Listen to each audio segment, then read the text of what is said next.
네, 이항영의 뉴욕 앤 서울입니다. 뉴욕 증시 하루하루 눈을 뗄 수 없을 정도의 이슈들과 함께 주가도 움직이죠. MTN 이항영 전문위원 오셨습니다. 위원님 어서 오십시오.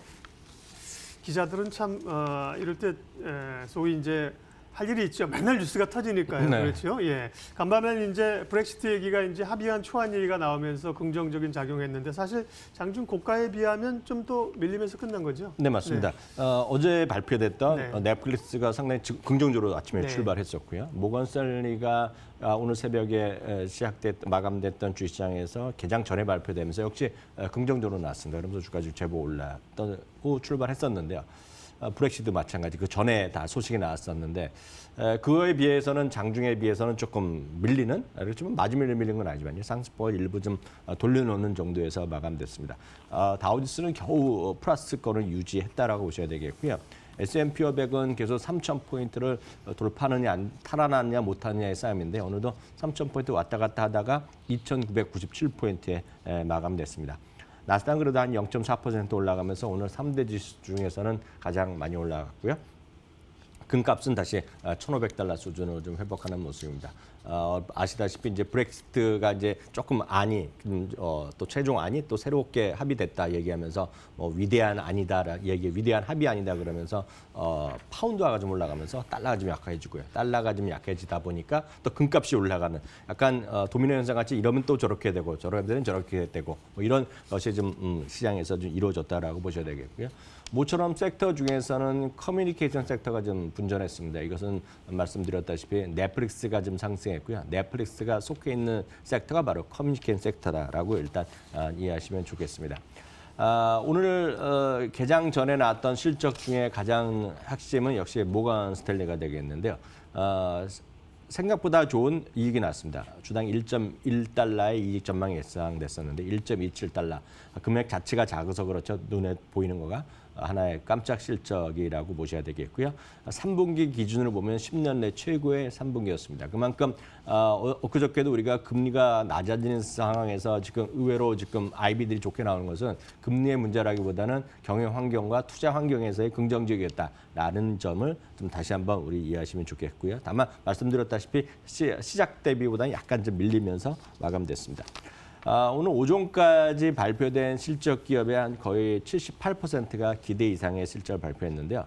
어닝스 스카웃에서는 이런 얘기를 하고 있습니다. 2019년 내내 실적 시즌이 시작되면 걱정의 목소리가 워낙 많았었는데 항상 발표 끝나고 나면은 우려했던 것보다는 좋다라는 것이 일반적이었는데요. 이번 3분기도 그렇게 진행될 가능성이 높아져 있다라고 다시 한번 확인했습니다. 다만 그럼에도 불구하고 여전히 불안 요인은 남아있는데 역시 이 부분은 미중 간의 무역 협상에 대한 진정한 어느 정도의 개선, 합의 가능성 이런 것이 되겠는데요. 뉴스 많이 보시겠지만 11월에 이제 칠레에서 또 미중 간의 정상회담이 있을 것으로 좀 알려지고 있지 않습니까? 그 전에 뭔가 좋은 일이 벌어져야 되는데 한번 말씀드렸다시피 도대체 실무회담이 어디서 열리는지조차도 아직 확인된 적이 없다라고 중국 측에서 얘기하고 있고요. 오늘 중국 측에서 한마디 더 공식적으로 얘기했습니다. 미국에서 지금 부과해놓은 25%까지 많이 올려놓은 관세를 철폐하지 않는 한 합의가 없다라는 얘기까지 하고 있기 때문에 뚜껑을 완전히 열려봐야 되겠지만 이게 아직까지 넘어야 될 벽이 워낙 많다는 것을 다시 한번 우리가 좀 이해할 수밖에 없다라고 이해하시면 되겠네요. 미국 하원에서 이제 홍콩을 지지하는 그런 의안을 발의한 거 이런 거에 대해서 중국이 굉장히 불편하게 좀 생각을 하는 것 같습니다. 예. 넷플릭스 얘기 이제 어제 해주셨고요. 실적 얘기를 해주셨는데 시간에서는 강했는데 오늘 넷플릭스는 흐름이 어땠습니까? 네, 넷플릭스가 오늘도 시작 전에는 개장 전에는 9% 정도까지 올라가면서 출발했고 출발 상당히 좋았는데 출발한 이후에 좀 주가가 되밀렸습니다. 그래서 결국 한 2.5% 정도 내외 상승으로 마감됐습니다. 상승한 건 분명히 긍정적인데요. 기대했던 것보다는 못 미쳤죠. 어제도 제가 약간 헷갈린 숫자들이 나온다고 말씀드렸는데요. 가장 중요한 건 바로 이겁니다. 이게 분기별로 보면 한 10분기 동안에 넷플릭스의 가입자가 얼마만큼 증가했냐는 것인데요.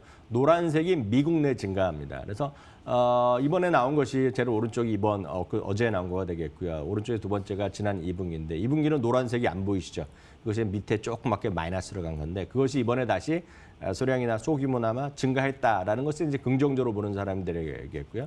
마찬가지로 미국도 해외도 증가했다는 겁니다. 그러니까 근데 물론 여기에 분명히 좋은 건 좋은 것인데 일부 비판하는 사람도 이런 얘기를 하는 거죠. 증가했지만 이것은 워낙 3분기에 마케팅 비용을 많이 홍보 비용을 많이 썼다라는 얘기하고 있고요. 3분기에 나왔던 작품들이 상당히 좀 긍정적인 것들이기 때문에 플러스 효과가 있었는데 이게 4분기 내년까지 이어질지에 대해서는 여전히 회의적 시각이 분명히 다수가 있다는 거죠.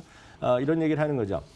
실제로 경쟁 자체에 대한 우려감이 사라진 적은 없다. 이제 뚜껑 완전히 열려되겠고요. 11월부터 이제 애플 TV 플러스 그리고 디즈니 플러스 그리고 컴캐스트 이런 데서도 이제 새로운 서비스를 시작하기 때문에 이제 경쟁이 격화되는 것은 불가피하다는 얘기를 하고 있습니다. 어제는 이제 리드 헤이스팅스가 자신감을 계속 필요했고 그것 때문에 긍정적이었지만 애널리스트의 시각은 여전히 약간은 좀 쿨하게 보고 있다라는 표현이 맞을 것 같습니다.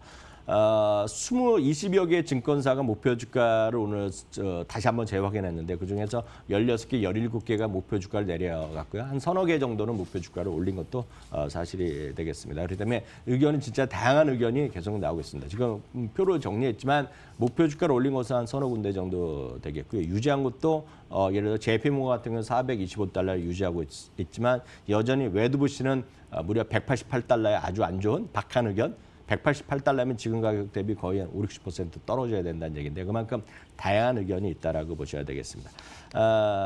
어찌되었건 실제 대부분의 의견은 목표 주가 내려갔고 투자 의견을 움직인 것은 딱 한 군데가 있습니다. 그렇지만 나머지들은 투자 의견 자체가 바뀐 것은 없다라고 보셔야 되겠고요. 다만 반대로 바클레이즈 같은 경우에서는 이 경쟁을 얘기하면서 애플을 얘기하고 있습니다. 애플이 이번 11월부터 새로운 서비스 애플 TV 플러스를 얘기하는데 여러분 얘기가 됐다시피 애플의 신제품을 올해 구입하는 사람들은 12개월 동안 이제 서비스를 준다는 것인데 뭐 이거에 대한 뭐 재무적 효과는 논란은 있겠지만요. 중요한 건 이겁니다. 1년에 지금 이번 회계연도에 한 2억 2천만 대 정도가 어찌됐건 기기가 팔릴 거라고 보고 있는데 그중에 절반은 무료로 주니까 한번 해보지 않겠느냐. 그 나라에서 서비스가 하는 아니요.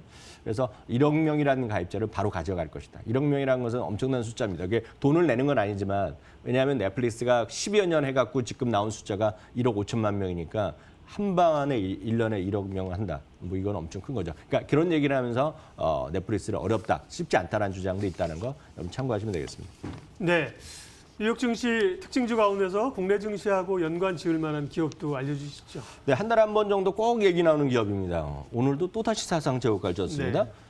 이 기업을 모르는 분은 대한민국에 뭐 아주 애기 빼는 한 분도 없죠. 바로 나이키가 되겠습니다.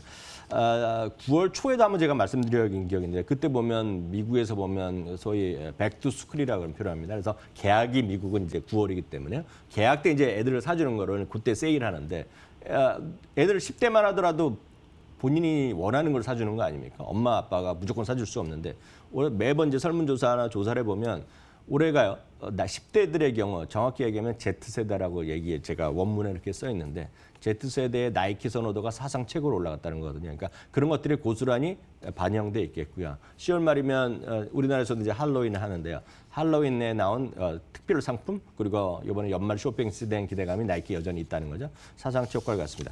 국내에서는 딱 비교할 건 없겠고 여전히 이제 운동화나 그런 스포츠 섹션을 가면 필라코리아 정도 있겠습니다. 워낙 많이 올랐고 올해 좀 쉬고 있지만 결국 브랜드력을 갖고 있는 건 뭐 이 정도 아닌가 싶네요. 네, 뉴욕앤서울 오늘도 국내 증시 특징주까지 이양영 전문위원 함께했습니다. 고맙습니다.